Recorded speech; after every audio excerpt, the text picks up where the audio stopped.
Abra sua Bíblia na carta do apóstolo Paulo aos Romanos. Paulo aos Romanos, capítulo 1.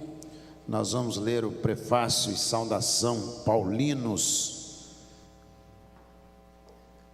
Os versículos vão do 1º até o 7º.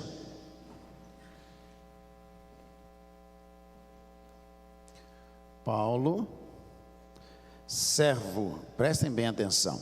Paulo, servo de Cristo Jesus, chamado para ser apóstolo, separado para o Evangelho de Deus, que ele, no passado, prometeu por meio dos seus profetas nas Escrituras Sagradas.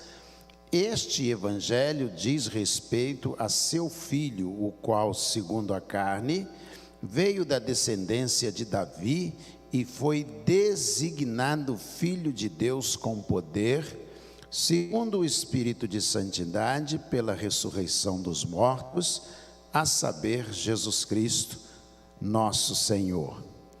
Por meio dele viemos a receber graça e apostolado por amor do seu nome, para a obediência da fé entre todos os gentios.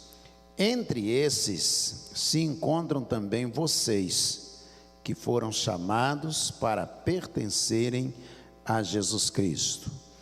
A todos os amados de Deus que estão em Roma, chamados para ser santos, que a graça e a paz de Deus, nosso Pai, e do Senhor Jesus Cristo estejam com vocês. Vamos orar?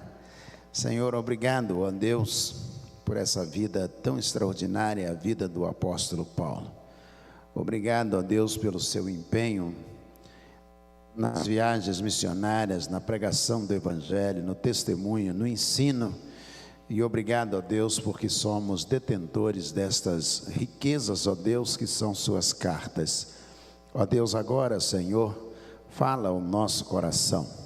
Diz-nos, ó Deus, o que o Senhor deseja de cada um de nós. Influencia-nos, ó Deus, até que possa a influência do Senhor ir além da nossa resistência, para que façamos aquilo que Tu queres. É a nossa oração, em nome de Jesus, o nosso Senhor. Amém. Amém. Paulo escreve a carta aos Romanos. Ele está hospedado na casa de Gaio, não o Gaio de Derbe, lá do capítulo 19 do livro de Romanos, mas esse Gaio é o Gaio que é citado em Coríntios 1,14. Esse Gaio de Corinto é riquíssimo e a igreja de Corinto se reunia na casa dele.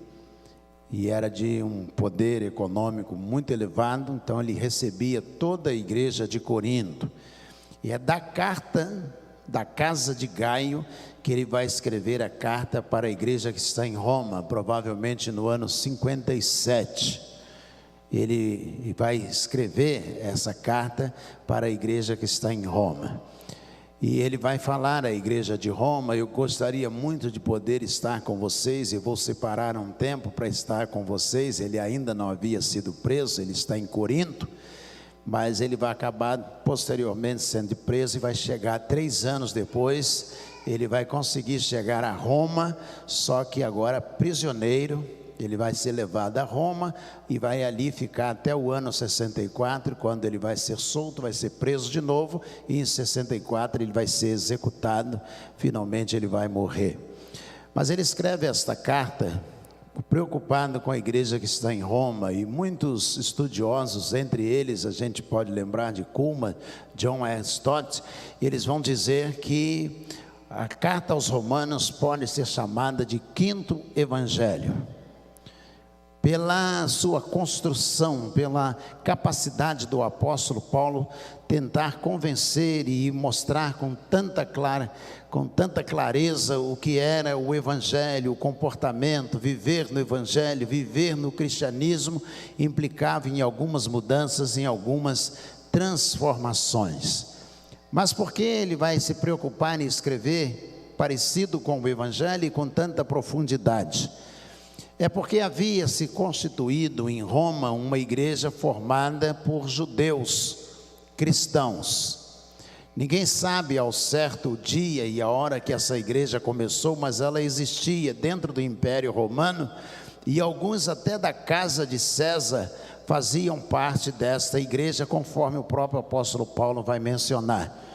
Essa igreja que está em Roma, ela é tomada por judeus, e acredita-se que os judeus de Roma, que estavam em Atos capítulo 2, no dia de Pentecostes, quando eles voltaram para Roma, depois do Pentecostes, eles vão continuar a pregação e a implantação de uma igreja em Roma, alcançando várias outras pessoas que também vão se tornar cristãs por causa do testemunho daqueles judeus romanos, daquelas 12 nações, representando 12 nações que estavam no dia de Pentecostes.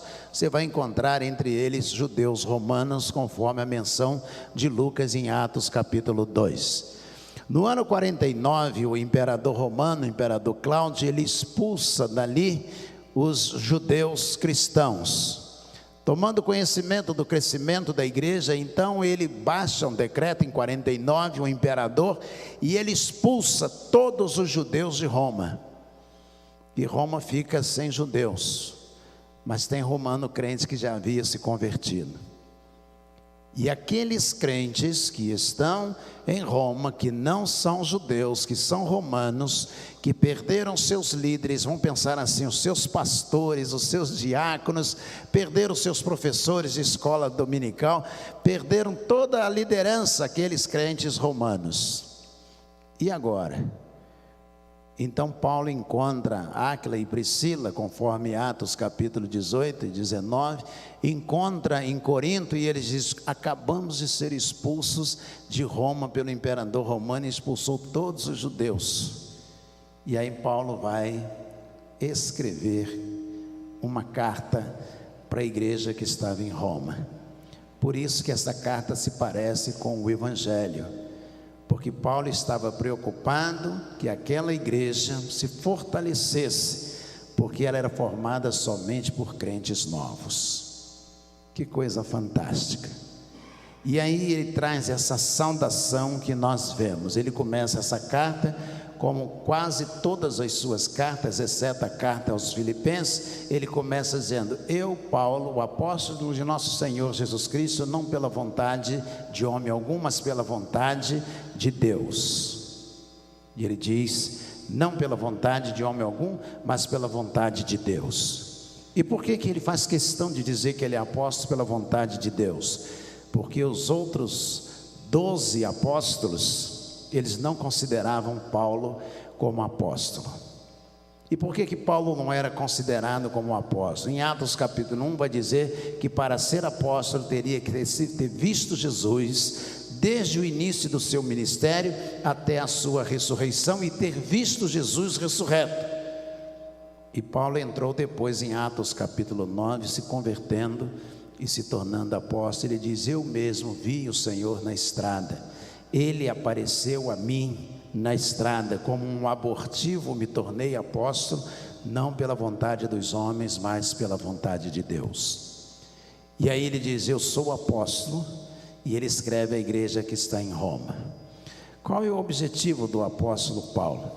Na verdade, não é ele quem vai escrever a carta. Capítulo 16, versículo 21 e 22 vai dizer que Tércio é quem está escrevendo a carta. Paulo está ditando, mas quem está escrevendo é Tércio. Motivo pelo qual alguns achavam que Paulo já estava míope, não conseguia enxergar bem, e esse seria o motivo da carta na primavera de 55, a igreja que está em Corinto, dizendo à igreja que ele tinha um espinho na carne, capítulo 12, e esse espinho na carne talvez fosse a miopia, segundo alguns estudiosos. Mas ele vai escrever dizendo aos romanos: vocês têm que se fortalecer, vocês não devem se levar por todo o problema social que vocês têm ao redor de vocês. Continuem fortes, vocês serão perseguidos, mas continuem fortes. Vocês precisam entender que há uma luta permanente dentro de cada um de nós. E no capítulo 7 ele vai dizer a eles que existe o 2 e o 7, que existe um contrato.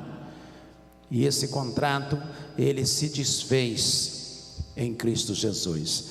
Ele usa uma figura que eu vou citar para os irmãos. Paulo diz assim: quando duas partes fazem um contrato, só há uma maneira de desfazer o contrato, é se uma das duas partes morrer.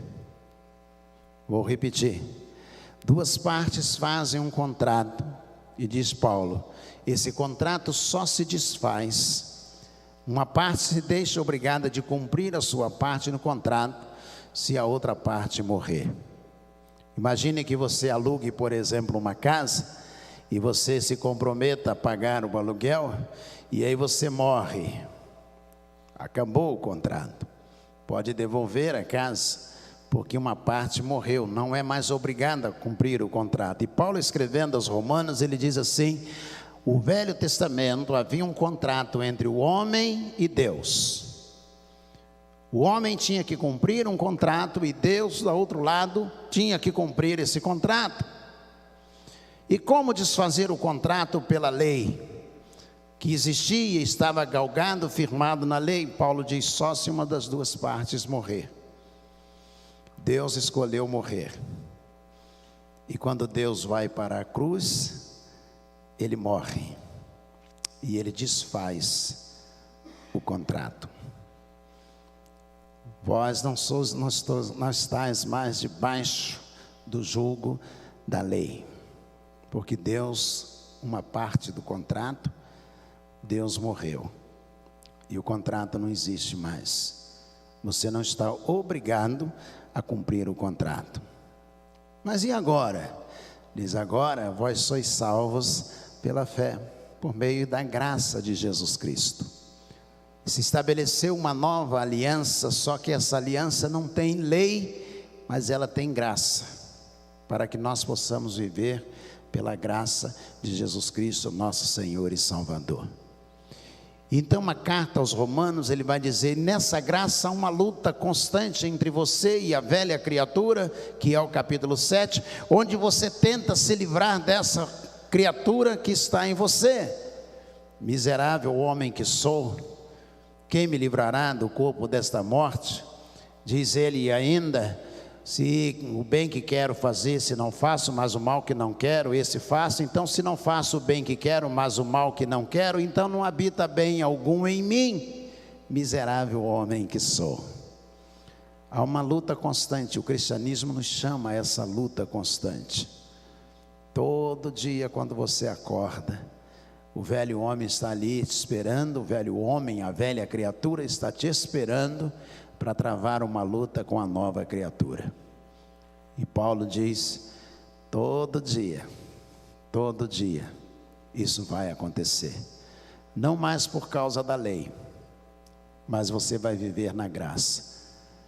Quando você dobra o joelho, você ora, Paulo está dizendo aos Romanos: você vai buscar a força, a graça, a bênção do Senhor sobre a sua vida, todos os dias, o tempo todo. Então a igreja de Roma iria passar por grande perseguição.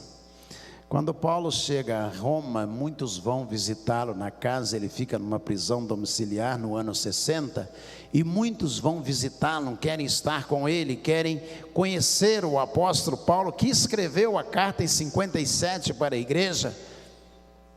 Ficava então ali a casa lotada. Em 62 eles soltaram o apóstolo Paulo. Ele estava agora numa casa, mas tinha uma condicional, podia circular pela cidade. Sabe o que Paulo fez? Começou a pregar em praça pública. E o que aconteceu? Foi preso de novo em 62. De 62 a 63. E ele foi decapitado por pregar o evangelho. Mas a carta ficou à igreja de Roma.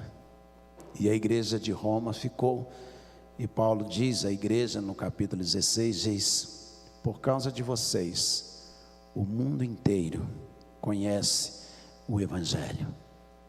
As pessoas ficam admiradas que em Roma exista uma igreja secreta, uma igreja cristã. E eu digo aos irmãos: por causa de vocês, o mundo conhece o evangelho. Porque nós, hoje, 2000 anos depois, continuamos pregando o evangelho.